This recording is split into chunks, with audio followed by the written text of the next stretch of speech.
बापरे, बाहेरचं ऊन पाहिलंय का? अक्षरशः 40 ते 45 डिग्री तापमान. घरात बसून सुद्धा घामाच्या धारा लागतायत, बरोबर ना? या मे महिन्याच्या असह्य उकाळ्याने तर अगदी हैराण करून सोडलंय. म्हणूनच आजच्या या खास एक्सप्लेनरमध्ये तुमचं स्वागत आहे. आज आपण अशा एका विषयावर बोलणार आहोत जो सध्या आपल्या सगळ्यांचाच सर्वात जिव्हाळ्याचा विषय बनलाय. आता गरमी वाढली की साहजिकच आपल्या डोक्यात एकच प्रश्न सतत फिरत असतो. नुसता फॅन लावून भागेल का? का एखादा मस्त कूलर घ्यावा की थेट एसीच बसवावा? खरंच या तिन्हीपैकी सर्वात बेस्ट काय आहे? बरं, या प्रश्नाचं उत्तर शोधणं हे फक्त आपल्या आरामापुरतं मर्यादित नाहीये बरं का? याचा थेट संबंध आपल्या खिशाला पडणाऱ्या विजेच्या बिलाशी आणि सर्वात महत्त्वाचं म्हणजे आपल्या पर्यावरणाशी आहे. चला तर मग याचंच उत्तर आज आपण शोधूया. चला, मुळापासून सुरुवात करूया. हे तिन्ही काम कसं करतात हे अगदी सोप्या भाषेत समजून घेऊ. सर्वात आधी आपला नेहमीचा फॅन. आता गंमत पहा, फॅन काही हवा थंड वगैरे करत नाही. तो फक्त हवा फिरवतो आणि आपल्या शरीरावरचा घाम सुकून आपल्याला थंडावा देतो. यासाठी त्याला फार फार तर 50 ते 75 वॉट्स एवढीच वीज लागते. दुसरा नंबर येतो कूलरचा. कूलरमध्ये आपण पाणी भरतो. गरम हवा जेव्हा कूलरच्या ओल्या पॅड्समधून जाते तेव्हा पाण्याची वाफ होते आणि हवा मस्त थंड होते. याला साधारण 150 ते 250 वॉट्स लागतात. पण आता लक्ष देऊन ऐका, जेव्हा आपण एसीचा विचार करतो ना, तेव्हा गणित पूर्ण बदलतं. एसी चक्क हीट ट्रान्सफर करतो, म्हणजे तो घरातली गरम हवा अक्षरशः खेचून बाहेर फेकतो. आणि तुम्हाला माहितीये, या ओढाताणीसाठी एसीला फॅनच्या तुलनेत तब्बल 15 ते 20 पट जास्त वीज लागते. म्हणजे जवळपास 1000 ते 2000 वॉट्स. आहे की नाही मोठा आकडा? आता पैशांच्या भाषेत बोलायचं झालं तर काय फरक पडतो ते पाहूया.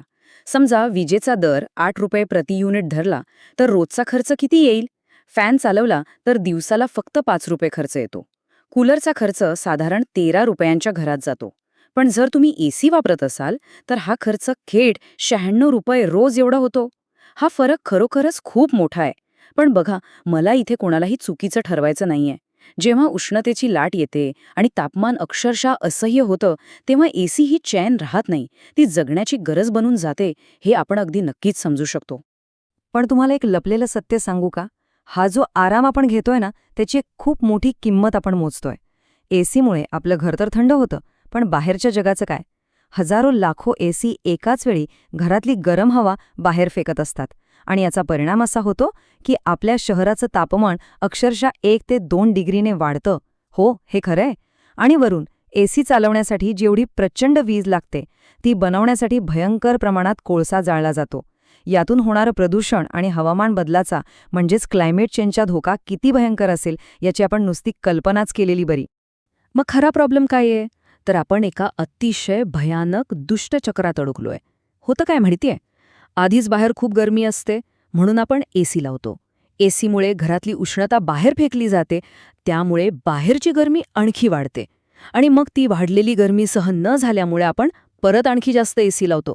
हे चक्र असंच चालू राहिलं ना तर परिस्थिती खराच हाताबाहेर जाईल. त्यामुळे हे दुष्टचक्र कुठेतरी थांबवणं आता मस्ट झाले. मग ह्यावर काही उपाय आहे का? तर नक्कीच आहे.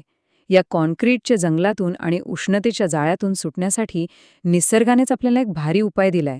तो म्हणजे झाडं. याला आपण नॅचरल कूलिंग आणि ट्रान्सपिरेशन म्हणू शकतो. एकदम सोप्या भाषेत सांगायचं तर झाडांची सावली थेट येणाऱ्या सूर्यप्रकाशाला अडवते. आणि दुसरं म्हणजे झाडांच्या पानांमधनं सतत पाण्याची वाफ बाहेर पडत असते, ज्यामुळे आजूबाजूचं तापमान चक्क 2 ते 5 डिग्रीने आपोआप खाली येतं. आहे की नाही कमाल?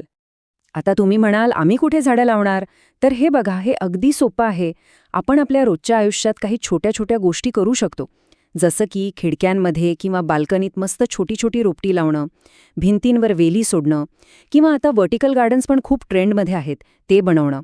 जर तुम्ही सोसायटीत राहत असाल तर सगळ्यांनी मिळून मोकळ्या जागेत एखादं मोठं झाड लावणं किंवा गच्चीवर छानपैकी टेरेस गार्डन तयार करणं.